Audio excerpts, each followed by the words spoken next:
उन्होंने press conference की, सरकार पर कई गंभीर सवाल उठाए। अखिलेश ने आरोप लगाया कि राज्य सरकार और चुनाव आयोग मिलकर वोटर लिस्ट में गड़बड़ी कर रहे हैं और उनका सबसे बड़ा निशाना है समाजवादी पार्टी। रिपोर्ट देखिए।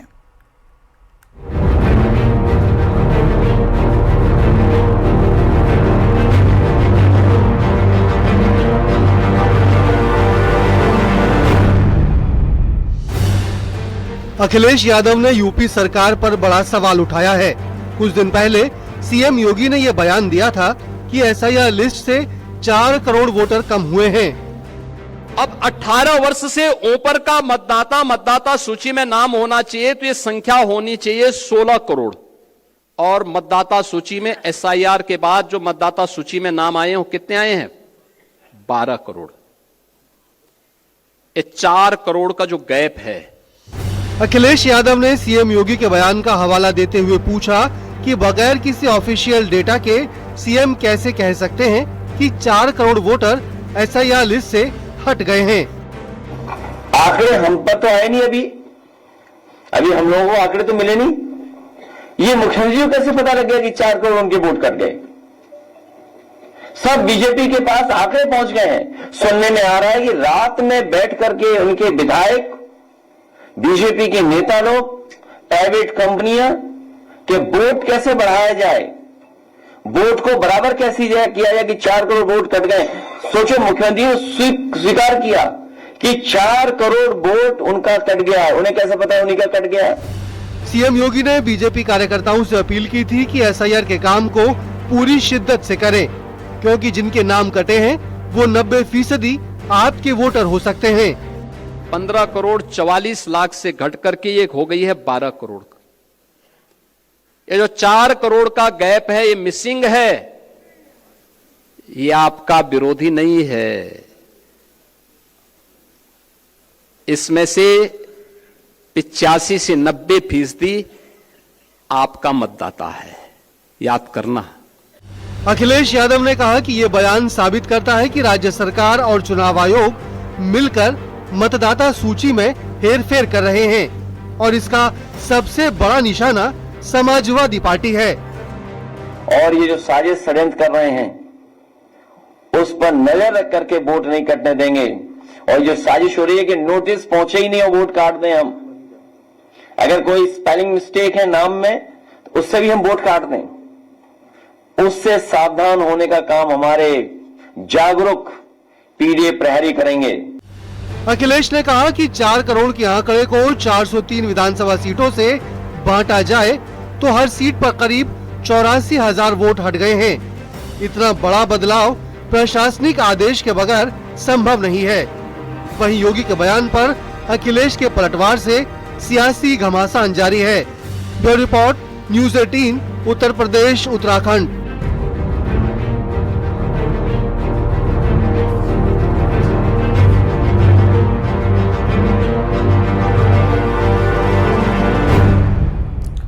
तो संसद में सत्ता पक्ष विपक्ष के नोकझोंक के बीच एक अच्छी तस्वीर संसद भवन पर देखने को मिली, जहां केंद्रीय सड़क परिवहन मंत्री नितिन गडकरी से प्रियंका गांधी मिलने पहुंची। आज भी प्रियंका गांधी ने सदन में नितिन गडकरी से मिलने का समय मांगा था, जिसके 1 घंटे के भीतर ही नितिन गडकरी ने प्रियंका गांधी को अपने संसद के कक्ष में बुलाया और दोनों नेताओं के बीच विकास परियोजनाओं को लेकर बातचीत हुई। दरवाजा हर समय खुला रहता है, अपॉइंटमेंट लेने की भी जरूरत नहीं, आप खुद ही आइए। 18वीं लोकसभा के शीतकालीन सत्र के दौरान एक दिलचस्प घटना घटी, जब केरल के वायनाड से कांग्रेस सांसद प्रियंका गांधी ने गुरुवार को केंद्रीय सड़क परिवहन और राजमार्ग मंत्री नितिन गडकरी से मुलाकात की। प्रियंका ने गडकरी के साथ मुलाकात में केरल में रोड प्रोजेक्ट्स को लेकर बातचीत की। इस दौरान दोनों नेताओं के बीच हंसी मजाक और कुछ खाने पीने का भी दौर चला। कांग्रेस सांसद और वायनाड से निर्वाचित प्रियंका गांधी वाड्रा ने प्रश्नकाल के दौरान केंद्रीय सड़क परिवहन एवं राजमार्ग मंत्री नितिन गडकरी से मुलाकात के लिए समय मांगा था, जिसके मात्र 1 घंटे बाद ही नितिन गडकरी ने प्रियंका गांधी को अपने संसद के अपने कक्ष में बुलाया और दोनों के बीच केरल से गुजरने वाले 6 सड़क प्रोजेक्ट्स पर चर्चा हुई। प्रश्नकाल के दौरान प्रियंका गांधी ने नितिन गडकरी से कहा, सर मैं जून महीने से आपसे अपॉइंटमेंट मांग रही हूँ लेकिन नहीं मिल रहा है। कृपया समय दे दीजिए, जिस पर नितिन गडकरी ने हंसते हुए तुरंत जवाब दिया, अपॉइंटमेंट लेने की जरूरत नहीं है, मेरा दरवाजा हमेशा खुला रहता है, कभी भी आ जाइए। And may I also request you to grant me an appointment? I've been asking since June to talk about my constituency, sir. Madam, आज क्वेश्चन आवर के बाद आप आ जाइए, कभी भी आइए, मेरा दरवाजा हर समय खुला रहता है, अपॉइंटमेंट लेने की भी जरूरत नहीं होती, आप कभी आइए।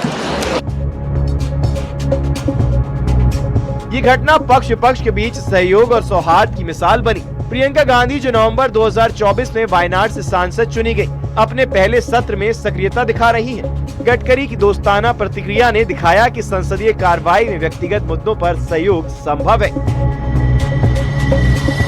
Bureau report, news 18।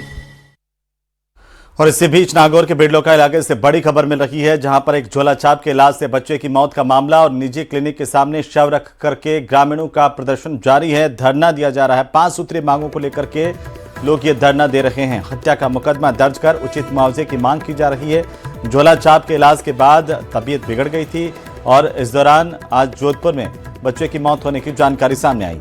आरोपी झोलाछाप डॉक्टर गिरधारी माचरा मौके से भाग गया है। ग्रामीण इसे लेकर के आक्रोशित है। तुरंत इसकी गिरफ्तारी की मांग की जा रही है। सबसे पहले सबसे तेज न्यूज़ 18 राजस्थान पर यह तस्वीरें देखिए। ज्यादा जानकारी के साथ हमारे संवाददाता प्रकाश तंवर हमारे साथ सीधे जुड़ चुके हैं। प्रकाश, क्यों ये धरना दे रहे हैं और अब तक क्या कोई बातचीत हो पाई है, क्या जानकारी? जी बताना चाहूंगा अहमद कि यहाँ पर 3 दिन पूर्व एक बच्चे को, जो आप मेरे पीछे क्लिनिक देख रहे हैं, गोविंद मेडिकल स्टोर, यहाँ पर एक बच्चे को इलाज के लिए लेकर आए थे। बुखार होने की शिकायत के बाद यहाँ पर एक जो झोला छाप यहाँ पर प्रैक्टिशनर है उसके द्वारा इसका ट्रीटमेंट किया गया था। बताया जा रहा है कि उसको एक इंजेक्शन लगाया गया था, जिसके दौरान उसकी तबीयत ज्यादा बिगड़ने पर उसे जोधपुर लेकर जाया गया उसी प्रैक्टिशनर द्वारा, और उसे अपने साथ वहाँ पर 2 दिन एक निजी हॉस्पिटल में रखने के बाद आज उसकी इलाज के दौरान मौत हो गई। सुबह करीब 12 से 1 बजे के बीच यहाँ पर जो परिजन है वो शव को लेकर यहाँ पर धरना देकर बैठ गए थे। अभी शाम को यहाँ पर अभी कुछ ही समय पूर्व यहाँ पर खिंवसर एसडीएम सुनील पंवार सहित नागौर डिप्टी धर्म पूनिया यहाँ पर आए थे और यहाँ पर परिजनों से वार्ता की गई, जिसके बाद इनकी 5 मांगों पर अभी तक सहमति बनने का आश्वासन है। परिजनों की मांग है कि इन्हें उचित मुआवजा दिया जाए और जो प्रैक्टिशनर यहाँ पर जो कार्य कर रहा है उसके खिलाफ हत्या का मुकदमा दर्ज किया जाए। जानकारी ये भी सामने आई है कि पूर्व में भी 4 से 5 बार यहाँ पर मौत की घटनाएं इस प्रैक्टिशनर डॉक्टर द्वारा की जा चुकी है।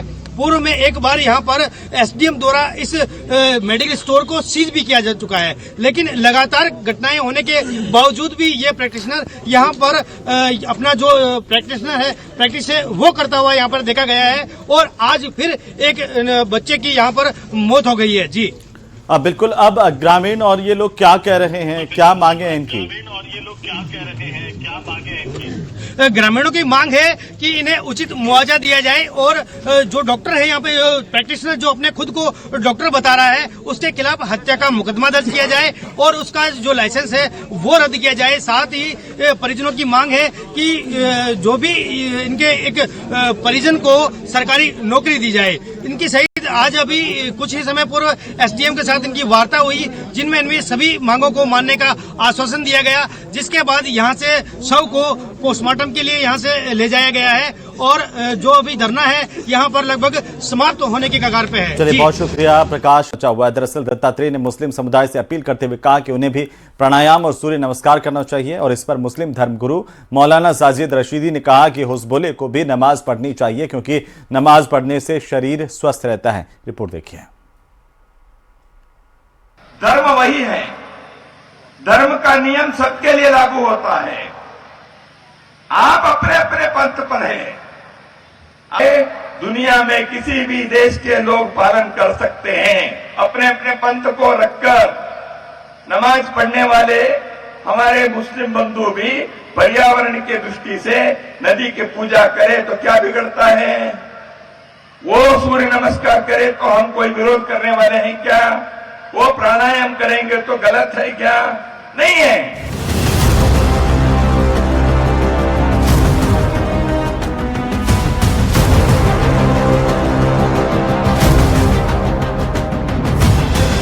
संघ के सह कार्यवाहक दत्तात्रेय होसबाले का यही वो बयान है जिस पर विपक्ष की त्योरियां चढ़ गई हैं। खासकर विपक्ष के मुस्लिम सांसदों की। कई मुस्लिम धर्म गुरु भी दत्तात्रेय के बयान पर आपे से बाहर हैं। दरअसल दत्तात्रेय ने मुस्लिम समुदाय से अपील करते हुए कहा कि उन्हें भी प्राणायाम और सूर्य नमस्कार करना चाहिए। आगे उन्होंने ये भी कहा कि धरती पर सिर्फ एक धर्म है, सनातन धर्म, बाकी सभी उससे निकले पंथ हैं। दत्तात्रेय ने कहा कि सभी को सनातन अपनाना चाहिए और सनातन को मजबूत करना चाहिए, क्योंकि जब तक सनातन धर्म रहेगा तभी तक ये धरती रहेगी। पहले उनका पूरा बयान सुनिए।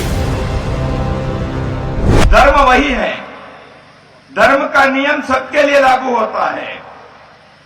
आप अपने अपने पंथ पर हैं, दुनिया में किसी भी देश के लोग पालन कर सकते हैं। अपने अपने पंथ को रखकर नमाज पढ़ने वाले हमारे मुस्लिम बंधु भी पर्यावरण की दृष्टि से नदी की पूजा करे तो क्या बिगड़ता है? वो सूर्य नमस्कार करे तो हम कोई विरोध करने वाले हैं क्या? वो प्राणायाम करेंगे तो गलत है क्या? नहीं है।